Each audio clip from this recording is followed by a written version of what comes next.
देखिए, हम लोग कह रहे थे कि पढ़ रहे थे कैपिटल गेन।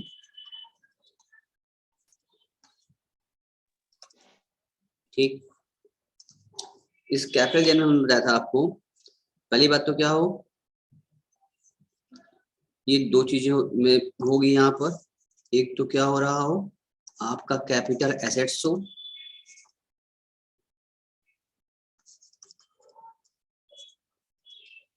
प्लस उसका ट्रांसफर हो रहा हो। ट्रांसफर हो रहा है। ठीक, ट्रांसफर मतलब सेल हो रहा हो। तो कैपिटल एसेट्स में क्या चीजें आती हैं, लैंड, बिल्डिंग, प्रॉपर्टी ना, मूवेबल, इमूवेबल, टेंजिबल, इंटेंजिबल, सारे एसेट्स जो आते हैं वो सब कैपिटल एसेट्स दायरे में आते हैं। अभी डिस्कस और कर लंबा करने वाले हैं अंदर गहराई में। अब कैपिटल एसेट्स प्लस उसका ट्रांसफर हो रहा होगा, तभी क्या जनरेट होगा, जो गेन आएगी आपकी, इनकम होगी आपकी, उसको कैपिटल गेन के हेड में आपकी टैक्सेबिलिटी की जाएगी। ठीक है, अब ये जो कैपिटल गेन होगा आपका, इसको भी समझेंगे हम लोग क्या क्या। कुछ चीजें ऐसी हैं जो कैपिटल एसेट्स में आते हैं और कुछ ऐसी होती हैं जो कैपिटल एसेट्स में नहीं आते हैं। कैपिटल एसेट्स में क्या क्या, इसमें दो बातें हम लोग सीखेंगे हम लोग यहाँ पर, इसको मेरे साथ साथ आप लोग बना लीजिए। कैपिटल एसेट्स में दो बात समझेंगे हम लोग। एक तो क्या होगा कि कुछ इसमें इंक्लूड और कुछ इसमें एसेट्स होंगे जो इसमें एक्सक्लूड हो जाएंगे, इसको नहीं शामिल होंगे। उसी प्रकार ट्रांसफर में भी क्या होगी, हम लोग दो बात कवर करेंगे। ट्रांसफर में भी क्या होगा, जो कि एक चीज ट्रांसफर माना जाएगा, कुछ चीज ट्रांसफर में यहाँ भी क्या कहा जाएगा, इंक्लूड, कि ट्रांसफर में कुछ ऐसे ट्रांजेक्शन होंगे जिसको ट्रांसफर माना जाएगा और कुछ ऐसे ट्रांजेक्शन भी होंगे जिसको ट्रांसफर में एक्सक्लूड किया जाएगा, जिसको ट्रांसफर नहीं माना जाएगा। ठीक है, ये बातें हुई हमारी, इतनी चीजें हम लोग को पहले कवर करना है, अभी हम लोग इसको कवर करेंगे। ठीक है, फिर आपसे पूछेंगे भी, आपको बताना भी होगा आप लोगों को। सब लोग नोट कर रहे हैं, देख पा रहे हैं, हटाएं इसको, बना लिया, आगे बढ़े। Yes sir. अब उसके बाद हम बात करें अगर, तो जो मेरा जो कैपिटल गेन होता है, ये हमारा कैपिटल गेन जो होगा, या ये कैपिटल गेन दो प्रकार से होता है हम लोगों को। एक तो होता है शॉर्ट टर्म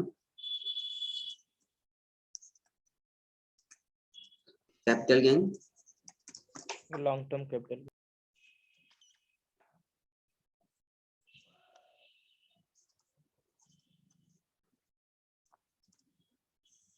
एक होता है long term capital gain.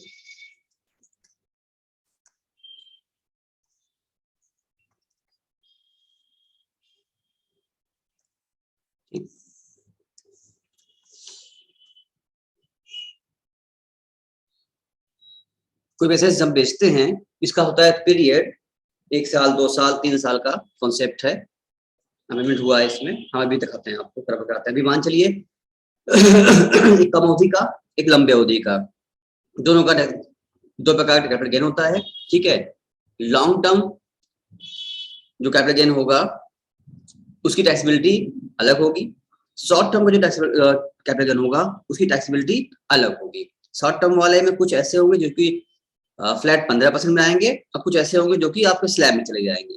Long term में लगभग या कुछ जो होगी उसमें 20% पर टैक्स लगेगा फ्लैट, और इसमें इंडेक्स मिलेगा, शॉर्ट टर्म इंडेक्स नहीं मिलेगा। क्या होता है इंडेक्स, अभी चर्चा सब होगी आप लोगों को, इंडेक्स क्यों दिया जाता है, क्या होता है, एक एक चर्चा हम लोग करेंगे। ठीक है, आपने इन दोनों को बनाया है नहीं बनाया, बताइए। जो दोनों कवर कर लिया आपने, दोनों हटाए इसको, बोलो। हाँ सर, लिख लिए। महेंद्र, भूमिका, सलभ, सुभी, हर्ष। हाँ सर। चलिए, तो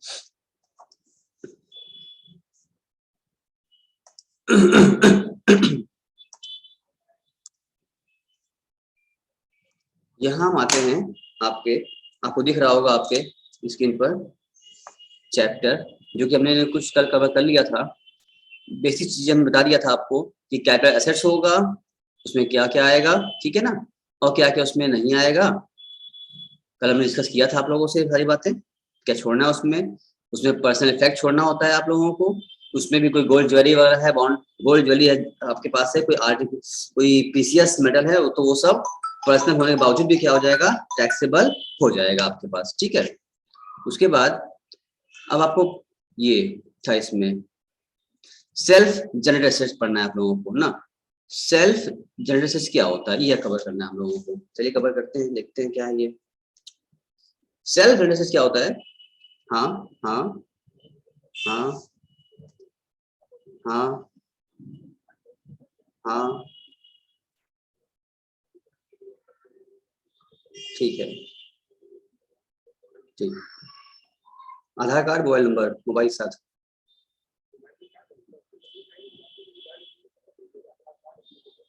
ठीक।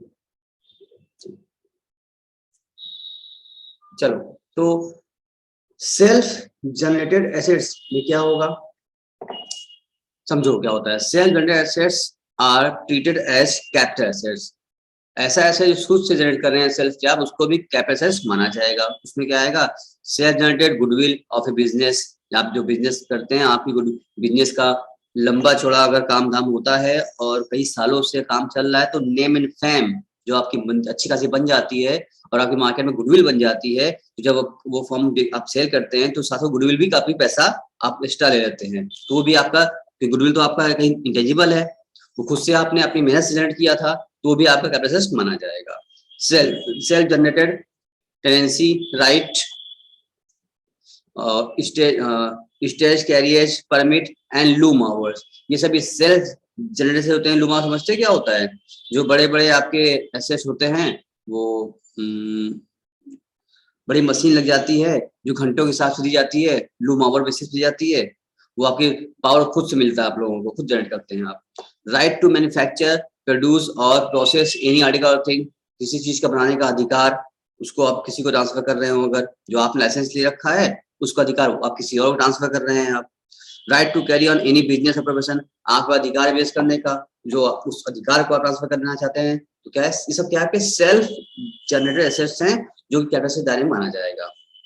अब टाइप में बात करें कैपिटल एसेट्स के बारे में, तो capital assets are divided to two category, एक लॉन्ग टर्म हो गया, एक शॉर्ट टर्म हो गया, ठीक है ना। अगर शॉर्ट टर्म के बारे में बात करें तो क्या कह रहा है कि short term capital assets means capital assets held by NSC for not more than 36 month immediately preceding the date of its transfer.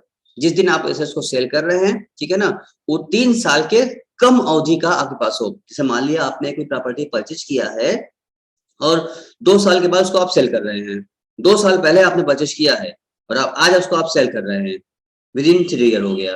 3 साल के पहले अगर आप उसको सेल कर देते हैं, सेल करने के बाद, तो वो आपका शॉर्ट टर्म माना जाएगा। 3 साल के बाद होगा तो लॉन्ग टर्म। क्या आप देख पा रहे, सुन पा रहे हैं सभी लोग? स्क्रीन दिख रहा है आपको सभी लोग को? बोलिए। Yes sir. चलिए, तो 3 साल की बात यहाँ आ गई, तो capital gains arising from the transfer हो गया। फिर इसमें भी दिया हुआ है capital gain arising from transfer of short term capital is called short term gain माना जाएगा उसको, ठीक है, अच्छी बात है। जो 3 साल से कम होता है वो शॉर्ट टर्म माना जाता है। इसमें क्या एक्सेप्शंस है, in case of financial assets being a security other than unit listed in the recognised stock exchange market, और यूनिट ट्रस्ट ऑफ इंडिया का यूनिट, और unit of an equity oriented fund जो म्यूचुअल फंड होते हैं, और zero coupon bond short term capital assets will be mean security और unit और zero coupon bond held by the SEC for not more than 12 months instead of 36 months in case of other assets। आप समझे बात को? ये बात हमने कल भी आपको बताया था कि 3 साल कम से कम माना जाता है, 3 साल से कम है तो शॉर्ट टर्म मानते हैं, 3 साल से ऊपर लॉन्ग टर्म मानते हैं। लेकिन शेयर्स एंड सिक्योरिटीज पर जो आप ट्रांसफर कर रहे हैं उसमें ये समय रख दिया गया है 12 महीना, 1 साल। 12 महीने से कम में आप परचेज सेल कर दिए हैं, जब तक आपने परचेज किया था उसके 12 महीने पहले आप उसको सेल कर दिए, हेल्ड किया था आपने 1 साल से कम, तो उसको शॉर्ट टर्म कहेंगे। अगर 12 महीने से ज्यादा रख के आप सेल करते हैं, 2 साल 3 साल के बाद, 2 साल बाद भी सेल करते हैं आप, उसको लॉन्ग टर्म मान लेंगे। मतलब किसी का काम ने इक्विटी ओरिएंटेड फंड लिया हुआ है, म्यूचुअल फंड लिया हुआ है, उसको हमने 15 महीने के बाद सेल कर दिया, आज खरीदा 15 महीने बाद सेल कर दिया, तो ये लॉन्ग टर्म होगा कि शॉर्ट टर्म होगा? लॉन्ग टर्म होगा सर, लॉन्ग टर्म होगा, क्योंकि इसके लिए क्या हो गया है, समय दिया गया है 12 महीने का। डिसाइड करना है हम लोगों को शेयर सिक्योरिटीज पर 12 महीने का, ठीक है। In case of financial assets of asset which is allotted without any permanent like bonus share on the basis of the holding of any other financial asset, the period of its holding shall be renewed from date of the allotment of the such financial asset। जिस दिन आपको share allot की मिल रहा है, जिस दिन आपको share मिला, बोनस शेयर कुछ भी आपको जिस दिन मिला, खाते में एंट्री हुई, आपके हाथ में आया, तो जिस दिन आपके हाथ में आया उस दिन से उसका काउंटिंग किया जाएगा पीरियड का, साउथ ईयर की काउंट करने के लिए। फिर दूसरी बात कि if unlisted share not recognised stock exchange India, वो शेयर क्या हमारे एनसीबीएसई मार्केट में, शेयर मार्केट में, एक्सचेंज पर, स्टॉक एक्सचेंज में लिस्टेड नहीं है, ठीक है। तो ऐसे केस में कंपनी और लैंड और बिल्डिंग और both is held by the SEC for not more than 24 months immediately preceding that of the transfer, it will be treated as short term capital। ये भी हमने बताया था आपको कि अगर पहले में कहा गया कि 3 साल से कम है तो शॉर्ट टर्म है, शेयर सिक्योरिटी है तो 12 महीना से किया गया, 12 महीने से कम है तो शॉर्ट टर्म है, लेकिन शर्त यह है कि वो शेयर सिक्योरिटीज स्टॉक एक्सचेंज में रिकॉग्नाइज्ड होना चाहिए, ठीक है ना। अगर वो अनलिस्टेड है, लिस्टेड नहीं है, अगर वो अनलिस्टेड सिक्योरिटीज है यानी कि रिकॉग्नाइज्ड स्टॉक एक्सचेंज में वो लिस्टेड नहीं है, तो ऐसे केस में उसका समय 24 महीना काउंट किया जाएगा, 24 महीने से कम रहेगा तो शॉर्ट टर्म है, ठीक है ना। बात क्लियर हो गई है? ये समझ में आई? बात समझ में आई? समझ में आई है? तीसरा, assets used for business or profession on which depreciation is allowable on the basis of the WDV method is always treated as a short term capital gain assets, ठीक है। यानी कि 3 बातें आपको ध्यान देनी होंगी शॉर्टकट में, अगर आप समझें, अगर वापस से अपने हम चार्ट चले, इसको वहां वापस फिर से लिख भी सकते हैं ताकि आप एक शॉर्टकट तरीके से आपके पास अच्छा सा नोट्स भी बनता जाएगा मेरे साथ, इसके साथ साथ यहीं पर आइए अपने पास और आप वापस से आइए, यानी कि यहाँ पर हम जब पहुंचे, आपको दिख रहा है वापस मेरा बोर्ड दिखा आपको? दिखा? तो शॉर्ट टर्म में अगर बात करें तो शॉर्ट टर्म में क्या कहा गया आपसे, इसमें कहा गया कि held for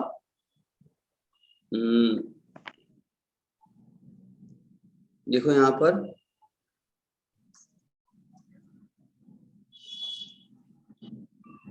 held not more than 36 month, देखिए यहाँ पर आप हेल्ड एकदम शॉर्ट टर्म लिख रहे हैं, लेस देन 36 मंथ, 36 मंथ से कम होगा क्या होगा? शॉर्ट टर्म माना जाएगा, पहला पॉइंट। दूसरा point, in case of shares and security सब आ जाएंगे उसमें, जो उसमें एग्जाम्पल दिया है, इक्विटी ओरिएंटेड फंड वगैरह, उसमें क्या क्या गया है, इसमें कहा गया आपको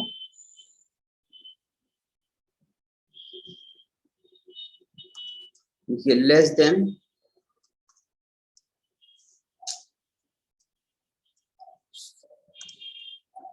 बनाए रहोगे तो आगे तुम्हें याद रहेगा, लेस देन 12 मंथ्स।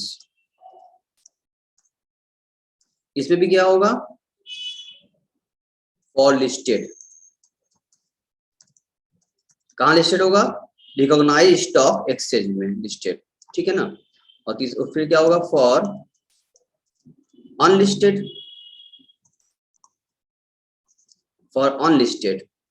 अनलिस्टेड में कहा गया लेस देन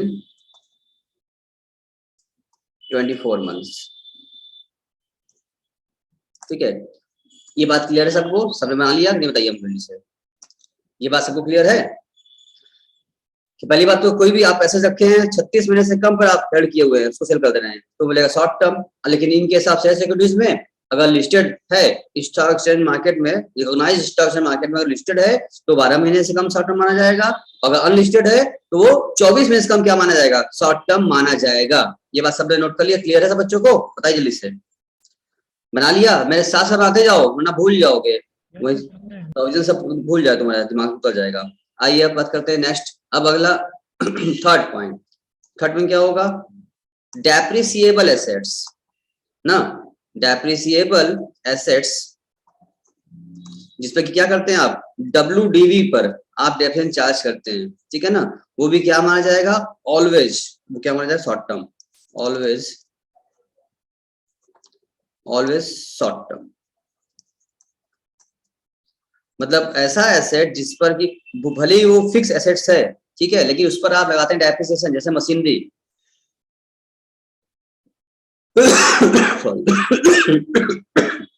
जैसे कि मशीनरी का आप लगाते हैं डेप्रिसिएशन अगर हर साल डब्ल्यू बेसिस पर, तो हर साल क्या होगा, आपकी मशीन की नई वैल्यू जनरेट होती है, क्योंकि डाउन वैल्यू आती है, डब्ल्यूडीवी है, आपने लगाया डेप्रिसिएशन, वैल्यू क्या हो गई, डाउन हो गई, नेक्स्ट ईयर से फिर डाउन वैल्यू चलेगी, एक साल चला उसके बाद फिर लगाया डेप्रिसिएशन, डाउन हो गया वैल्यू, मतलब उसकी वैल्यू हर साल नया अप्रैल पर नए डेट पर फिर से नया शुरू जाती है। इसलिए कहा गया कि भाई एक साल से ऊपर जा ही नहीं पा रहा है, ये वैल्यू बार बार चेंज हो जा रही है, बदल जा रही है, डाउन हो जा रही है। तो जितने भी मेरे पास भले वो एसेट्स फिक्स वाला हो, मशीन वगैरह हो, अगर जिस पर कि हम लोग डब्ल्यूडीवी बेसिस पे लगाते हैं डेप्रिसिएशन, तो डेप्रिसिएबल एसेट्स, ये दिमाग बैठा अच्छे से पूछा चुका, कई बार पूछा चुका है क्वेश्चन कि डेप्रिसिएबल एसेट जो होगा वो ऑलवेज क्या माना जाएगा, शॉर्ट टर्म ही माना जाएगा। ये क्वेश्चन करते वक्त भी लाइन फंस सकती है आपकी, खूब आपसे लगवा लेगा क्वेश्चन, लास्ट बोल देगा कि एसेट डेप्रिसिएबल था, तो आपका सब अपनी कैलकुलेट कर लॉन्ग टर्म कैलकुलेट कर लेंगे, अब बाद में गलत हो जाएगा आपका, क्योंकि वो उस पर लॉन्ग टर्म लगाना ही नहीं था। बस समझ में आ रही है। मान लो कि हमने एक मशीन परचेज किया 5 साल पहले, सुनो ध्यान से, एक मशीन परचेज किया 5 साल पहले, उस पर हम 10% का डब्ल्यू हिसाब से लगाते हैं डेप्रिसिएशन, और 5 साल के बाद हमने उस मशीन को सेल कर दिया, भाई किसी वजह से हमने उस मशीन को सेल कर दिया, तो मशीन तो मेरा है fix assets, that is our capital assets, और इस कैपिटल एसेट्स को यानी मशीन को, एसेट्स को हमने 5 साल में सेल कर दिया, 5 साल बाद सेल कर दिया, तो हम जानते हैं 3 साल से कम शॉर्ट टर्म होता है, 3 साल से ऊपर लॉन्ग टर्म, तो हमने 5 साल बाद सेल किया, इसको क्या कहोगे, शॉर्ट टर्म की लॉन्ग टर्म, बताओ। चुप रहने से काम नहीं चलने वाला, सबको बोलना पड़ेगा। सोनल, सुभी, महेंद्र, भूमिका, हर्ष, बोलो भाई, क्या मानो उसको, शॉर्ट टर्म होगा सर, बोल रहे हैं। हम तो बोल रहे भाई 5 साल बाद बेचे हैं, तो भाई 3 साल बाद तो लॉन्ग टर्म होता है ना, हम 5 साल बाद बेचे हैं, तो क्या मानोगे इसको, शॉर्ट टर्म ही होगा ना सर, क्योंकि डिप्रिसिएशन तो चार्ज हो रहा है उसमें। हाँ, तो आप ध्यान रखिएगा, भले ही 5-3 साल ऊपर हो जाए, 5 साल 6 साल हो जाए, लेकिन अगर वो एसेट्स हमारा डेप्रिसिएबल है तो उसको हमेशा हम शॉर्ट टर्म ही कहेंगे। अब बात आपको समझ में आ चुकी होगी, इतना आपने बना भी लिया होगा, हटाए इसको, बोलो हटाएं, सर ने बना लिया। Yes sir. फिर से हम आते हैं अपने नोट्स बना दो ना, कि प्रोजेक्ट तो सामने है ही है, देख ही रहे हो, लेकिन इसको बनाते भी जाओ साथ अपने, ताकि एक शॉर्टकट में अपने पास अच्छा सा नोट रहेगा, याद रहेगा। लॉन्ग टर्म की बात कर ले तो सर लॉन्ग टर्म में भी क्या है, वही 3 बात फिर यहाँ भी आ गई, क्या कि लॉन्ग टर्म एसेट कहा गया means held by research for more than 36 months immediately following the date of transfer, जितने आपने बेचा है क्या हो गया, 3 साल से ऊपर का होना चाहिए आपके पास एसेट्स, और capital gain transfer long term assets called long term capital gain. उसमें भी क्या है, एक्सेप्शन से पहला, इनके साथ लिस्टेड सिक्योरिटी units UTI या equity oriented fund, zero coupon bond held by SEC, long term capital assets will be means such assets held by the SEC for more than 12 months। और second में कहा अगर वो unlisted है, company का है, land और बिल्डिंग और बोथ और हेल्ड बाय द SEC, जरा ठीक है, तो the long term capital assets will be means the assets held by the SEC for more than 24 months है। और तीसरा में इनके साथ लैंड बिल्डिंग और बोथ ट्रांसफर अप टू 31/3/2017 कहा गया है 36 months if ट्रांसफर ऑन और आफ्टर 1/4/17 मंथ। तो यही यहाँ पर क्या हो गया है, अब यहाँ पर बदल गया इस बार से, अमेंडमेंट हुआ था आपका, कहा गया आपका लैंड बिल्डिंग अगर है आपके पास, आप उसको बेच रहे हैं, ट्रांसफर कर रहे हैं, कब 31 ट्रांसफर अप टू यानी 31/3/2017 तक के पहले अगर आपने कोई सेल किया, ट्रांसफर किया है, तो वो सेल जो आपका लॉन्ग टर्म होगा वो 36 महीने के लिए माना जाएगा। लेकिन अगर 1/4/2017 ऑन और आफ्टर मतलब होता है इसका 1/4 अप्रैल को या उसके बाद, ऑन और आफ्टर 1/4 अप्रैल को या उसके बाद, कभी भी आपने आज तक की डेट में 2021 चल रहा है, 2022 चल रहा है ना, 21-22 में आ चुके हैं, जनवरी 22 चल रहा है, तो आप जनवरी 22 में कोई अगर सेल कर रहे हैं आप, तो क्या होगा आपके लिए, अब ये लॉन्ग टर्म आपका 24 मंथ पे ही काउंट किया जाएगा, 24 महीने किसको घटा के, समय घटा के, क्योंकि इसकी टैक्स ज्यादा होती थी, गवर्नमेंट ने क्या कर लिया, उसको हटा के 36/24 कर दिया। अब ये लॉन्ग टर्म चलेंगे, अब इसकी बात हम लेंगे, ठीक है ना। तो अब आपको बात समझ में आई या नहीं समझ में आई, ये वाला यही 3 पॉइंट, चलिए वहां लिखते हैं हम लोग यहाँ पर, बोलिए जल्दी से, तो आपको भी चार्ट तैयार कंप्लीट हो जाएगा। बोलो, तुम लोग बोलते ही नहीं हो, कहाँ गए सब लोग, सारे बच्चे है कि नहीं, सर है ना। तो यहाँ पर लिख दिया जाए, अगर इसके नीचे हम यहाँ बात करें तो लॉन्ग टर्म के नीचे हम यहाँ बना सकते हैं, लॉन्ग टर्म में फर्स्ट पॉइंट हम क्या बोलेंगे फर्स्ट पॉइंट हेल्ड, क्या लिखेंगे बताइए, क्या लिखें, बोलो पहला पॉइंट क्या लिखे महेंद्र इसमें,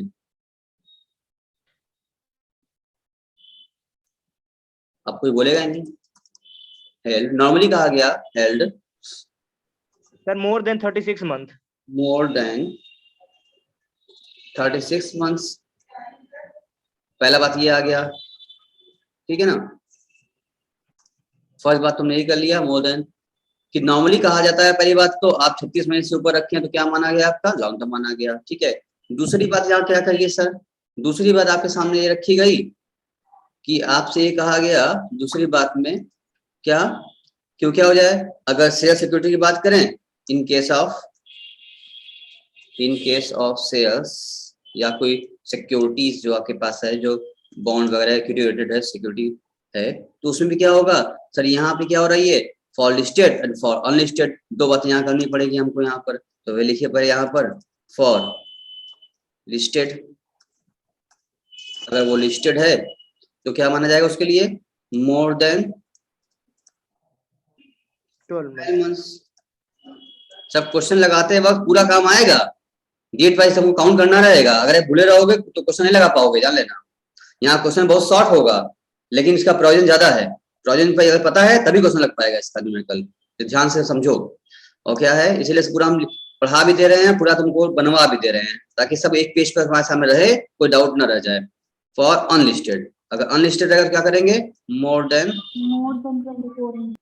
24 मंथ। क्वेश्चन जब करेंगे हम लोग तो आप ही से पूछेंगे हम, ठीक है ना, मोर देन 24 मंथ्स हो गया, ठीक है। और थर्ड पॉइंट एक और आप सामने बात रखी गई थी, वो क्या रखी गई थी बताएंगे आप, थर्ड पॉइंट में, थर्ड में एक बात, लैंड और बिल्डिंग वाला था। हाँ लैंड और बिल्डिंग वाला था सर, कि अगर 31 मार्च 2070 तक बेचा जाएगा 36 मंथ के लिए माना जाएगा, हाँ उसमें और लैंड और बिल्डिंग 2070 के बाद या उतना उस डेट तक बेचा जाएगा तो 24 मंथ के लिए माना जाएगा। देखो, इन case of land and building और बोथ, तो लैंड बिल्डिंग हो या दोनों हो, इनके केस में क्या बताया गया था, इनके केस में बताया गया था आपको, अगर कि ट्रांसफर टिल, क्या लिखें इसमें बताया गया, ट्रांसफर टिल 31 मार्च 2017, तो क्या माना जाएगा इसके लिए, 36 मंथ्स मोर देन, ठीक है ना, 36 मंथ से ज्यादा होना चाहिए। और अगर आपका ये क्या है, अभी क्या होगा, ट्रांसफर ऑन और आफ्टर 1/4/2017 से या उसके बाद ट्रांसफर किया जाएगा, तो क्या माना जाएगा इसका, ये 24 मंथ माना जाएगा इसको, ठीक है। 24 लिख लो यहाँ पर, शायद कट रहा है, 24 मंथ लिख लो यहाँ पर, ठीक। तो सारी बातें जितना हम लोग सीखा हम लोगों ने, ये एक छोटे से एक पेज पर ही क्या हो गया, हमने साफ लिख दिया यहाँ पर आपके। तो क्या आपको साफ दिख रहा है, क्या आप लिख पाए सब कुछ, कि नहीं समझ में आया क्या लिखे हम? लिख पाए हैं सर, हो गया सर, कवर हो गया। सारे बच्चों ने लिख लिया? देखो प्रोविजन बुक्स, सर जो थर्ड वाला पॉइंट है सर, जो आप ग्रीन से लिखे सर, एक बार वो रिपीट कर दीजिए। क्या बोली, फिर से बोलो। सर थर्ड पॉइंट जो है लॉन्ग टर्म का, वो जो ग्रीन से लिखे हैं सर, उसको रिपीट कर दीजिए। हमने बोला इसमें बोला है, थर्ड ग्रीन से लिखा हमने, ट्रांसफर टिल 31 मार्च 2017 मोर देन 36 मंथ, और ट्रांसफर ऑन और आफ्टर 1 अप्रैल 2017 उसके बाद होगा तो मोर देन 24 मंथ्स, मतलब 24 महीने ही क्या मान लीजिए लॉन्ग टर्म मान लिया जाएगा, तो बाद में 24 महीने बाद। और अगर वो 1/4 मतलब ये अमेंडमेंट हो गया है, पहले 3 साल ही था, 1/4/17 तक अगर आपने कोई सेल किया है अगर, तो 3 साल काउंट करेंगे लॉन्ग टर्म के लिए। और अगर 1/4/17 के बाद आपने काउंट किया, 1/4/17 से या उसके बाद आपने कोई ट्रांसफर किया है, सेल किया है लैंड बिल्डिंग, तो उसके लिए 2 साल ही माना जाता है, 2 साल में ही बोल देंगे लॉन्ग टर्म हो गया, 2 साल का में शॉर्ट टर्म रहेगा। आई थिंक सबने ये बना लिया होगा, तो पूरा जितना अपना प्रोजेक्ट पढ़ा हम लोगों ने, वो सारा एक जगह आपके सामने शॉर्ट में आ गया, तो चीजें आपको समझ भी आ रही होंगी कि क्या है कैसे है। इसी तरीके से जो हम लोगों ने एक डायग्राम और बनाया था यहाँ वाला, ये कैपिटल क्या होता है ये वाला, और क्या ट्रांसफर में क्या होता है, इसमें क्या क्या होता है इंक्लूड और क्या क्या होता है एक्सक्लूड, इसमें भी क्या होगा इंक्लूड, क्या होगा एक्सक्लूड। इसी तरह से इसी के नीचे भी और फिर हम लोग बनाएंगे, जगह होगा काफी जगह होगा, अभी इसको समझते जाएंगे, एक एक बनाते जाएंगे। पूरा देखो प्रोविजन क्या होता है ना, कि इतना ढेर सारा प्रोविजन है, एक्ट है, बच्चे भूल जाते हैं, इसमें क्या होगा, एक साथ पेज पे बना रहेगा आपके, तो आप भूलोगे नहीं, आपस में मर्ज भी नहीं होगा, आप कंफ्यूज भी नहीं होगा, सब अलग अलग होता है, एक जगह एक एट ग्लेंस रहेगा। तो रिवीजन करने में भी एग्जाम टाइम आपको हम अच्छे से सुविधा मिलेगी, आराम मिलेगा, और पूरी बात अच्छे समझ में आएगा, क्वेश्चन आते भी आराम मिलेगा आपको। आप डिफर कर लोगे ना, क्योंकि इसमें कंफ्यूजन, बच्चे कंफ्यूज हो जाते हैं कि कब क्या करना है हमको, बहुत सारी बातें हो गई, मिक्स हो जा रही हैं। आई थिंक आपको सारी बातें क्लियर, अलग अलग एकदम सेपरेटली क्लियर हो चुका होगा, कोई मिक्स नहीं हो रहा होगा। बोलिए, सब बच्चों को क्लियर है या नहीं, everything? Yes, sir. Yes, sir. चलिए ठीक है, तो चलिए और आगे बढ़ते हैं।